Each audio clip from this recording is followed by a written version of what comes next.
Zohran Mamdani has done it somehow. He's given me a reason to feel just a teeny tiny bit of hope. Let's go back to 2008 for a second. And no, I'm not going to glaze Obama or anything. My name's not John nor John. But I'm going to talk about the forces that allowed a candidate like Obama to win that presidential election.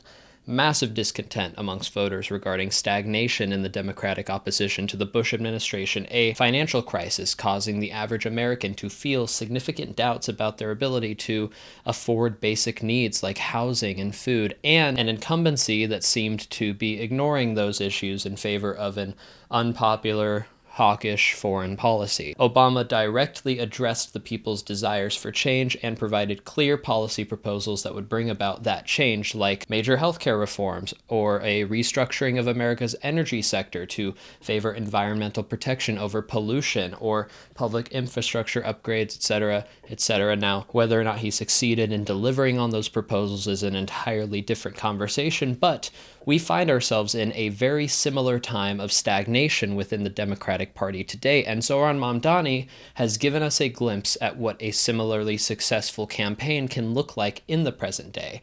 Now, don't get me wrong, the presidency and the New York City mayoral electoral primary, whatever, there's two very different elections, but the scale of New York City and its wide swath of demographics, as well as the influence of its mayor on state and national politics, should cause us to pay more attention to this race than we might otherwise. So, now that Zohran Mamdani has won the primary against the historically unlikable and motion-lacking Andrew Cuomo, where do we go from here? Well, for starters, we have to prepare for the Democratic Party to keep kicking and screaming about Mamdani and candidates like him. As we all well know by now, the current form of the DNC prefers to actively steal defeat from the tightly clenched jaws of victory, especially if victory would mean actually having to follow through on policy promises that would benefit the working class. In my opinion, one of the reasons that the Republicans have done so well in recent years is because they're at least willing to lie to voters about all of the good that they're doing in their big and beautiful bills, whereas the Democratic Party establishment seems afraid to say anything of substance at all nowadays, other than Trump bad or whatever. Mamdani was obviously the candidate that the Democratic Party least preferred, considering they threw all of their financial weight behind Andrew Cuomo, of all people, so we have to be prepared for similar fights to happen not only in other races come midterm season, but even in the November mayoral election featuring Eric Adams and probably Andrew Cuomo, who will both attempt to run against Mamdani as independents, likely. If the Mamdani victory versus Cuomo in the primary shows us nothing else, though, it's that we know, at least now, that young progressive candidates can beat old party stalwarts with name recognition and deep pockets. Granted, Cuomo is uniquely disliked within New York City, but scandals like his mean significantly less in current politics than they used to, perhaps since they show that a candidate is not like the status quo sterilized Washington politicians that everybody talks about hating, or because scandals can be attributed to partisanship or argued away as low-blow attempts by the opposition to muddy a candidate's perceived morality.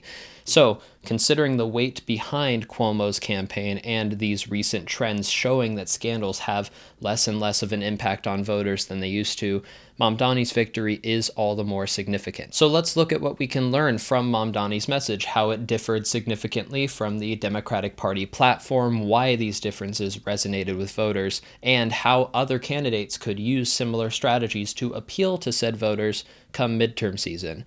First, the ground has fundamentally shifted since 2016, requiring more focused campaigns. Mamdani's campaign clearly described socialist policies in terms that not only anyone could understand, but that directly showed how they would solve problems that everyday people were facing in New York City. For example, Mamdani's goal of opening a network of publicly owned nonprofit supermarkets that would operate in current food deserts, providing low-priced essentials for New Yorkers who currently have minimal access to fresh, affordable groceries. Or his goal of providing free childcare for all children in New York from 6 weeks to 5 years old, which would not be the first time a policy like that succeeded within the United States. or his goal to build 200,000 affordable housing units with stabilized rent and access for folks even in the middle class. He's also communicated that he looks to fund his plan primarily by taxing those who make over $1 million a year, an extra 2%. In Massachusetts and Washington, D.C., similar tax raises based on wealth were implemented, with Massachusetts raising $2.2 billion in their first year and D.C. raising $100 million per year as a result of their respective tax hikes for the wealthy. Mamdani also plans on raising New York's corporate tax rate to match its neighboring New Jersey's 11.5%, which alone would raise around $5 billion per year in tax revenue. Now, all of these goals differ significantly from the 2024 Democratic Party platform. For example, the platform mentions that the party would continue to keep working to boost supply, fix supply chains, and promote competition in the grocery industry without providing any specific policies to address concerns of rising prices. They also propose free preschool for all 4-year-olds, but the real policy would only be funded for 6 years, and states could simply opt out of the federal funding if they didn't want to receive it, which multiple red states indeed said they would do, those states being the ones most in need of the funding. Not to mention the continued Democratic messaging regarding our horribly open and submissive southern border, and the party's insistence that their main message continue to be about Trump instead of what they can offer to the American people themselves. And that is perhaps the most important part of this whole thing. Mamdani has not been afraid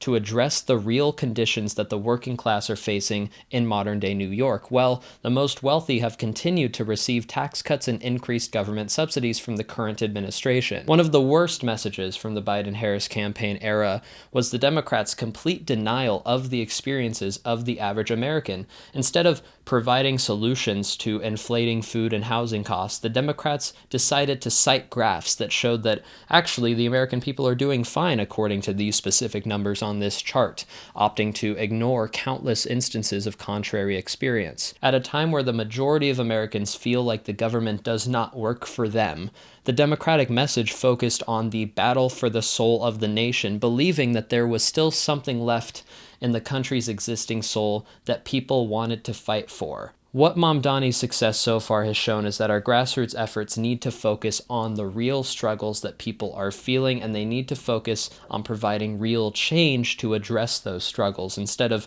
vague and empty promises about protecting the middle class while simultaneously campaigning with a career war hawk. And this should be obvious to all of you guys watching, but unfortunately, it still seems not to have broken through those in party leadership, even after the disaster that was the 2024 election, which makes me wonder what the Democrats care about more, actually winning elections or shaking hands with their cross-aisle counterparts. Time will tell whether or not the Democratic Party will throw its heft behind an independent Eric Adams to try and squash the Mamdani movement in the mayoral election this November, though the chances seem more likely than you'd think, considering the removal of David Hogg from his vice chair slot after he said he would use his PAC to challenge incumbents with progressives in the midterm primaries, not to mention their clear balking on pro-Palestinian messaging, etc. But in the time being, progressive candidates need to try and solidify a real strategy based on the success of Mamdani's grassroots campaign that they can apply to races across the country come midterm season. They need to be clear and concise, and perhaps most importantly, honest. Voters are not going to accept a candidate that isn't willing to speak up against the increasingly unpopular invasion of Gaza, or one that won't level set about the brazenly corrupt healthcare industry, or who won't recognize the rising struggles of working families due to the everlasting reign of corporate oligarchs across the country. After the massive No Kings protest just over a week ago, it's obvious that there is an equally massive discontent with the status quo, and if progressive primary candidates can present clear visions not only for what they want to achieve, but exactly how their policies will differ from the Democratic status quo, then it's likely that voters will listen. Mamdani's victory is also important in providing more legitimacy to progressive campaigns this midterm season, and this is reflected in the concerns of Democratic leaders who fear that Mamdani will encourage other progressives to challenge incumbents in House and Senate seats. Framing the upcoming primary season as a referendum on old party leadership and complacency, just like Mamdani, made the mayoral primary a referendum on an old and ineffective former governor, is also a great way that progressives can unite and increase support for their candidates. And the reason that this is so important is because it seems like the only way to challenge the Democratic Party is going to have to be from the inside, since it's been made abundantly clear that current party leaders are not interested in anything remotely left of center, and two-party systems tend to remain two-party systems. The success of Mamdani's campaign so far has, in my opinion, shown that this is possible so long as candidates continue to focus on grassroots campaigns and effective social media strategy and lean away from establishment party support. Maurice Katz, senior strategist for the Mamdani campaign, said it best. It's pretty fucking simple. Take on the billionaires who are destroying the economy. Fight for the working people. Hopefully we'll see more candidates do so in the near future. Until then, I'll see you on the next one. Take care.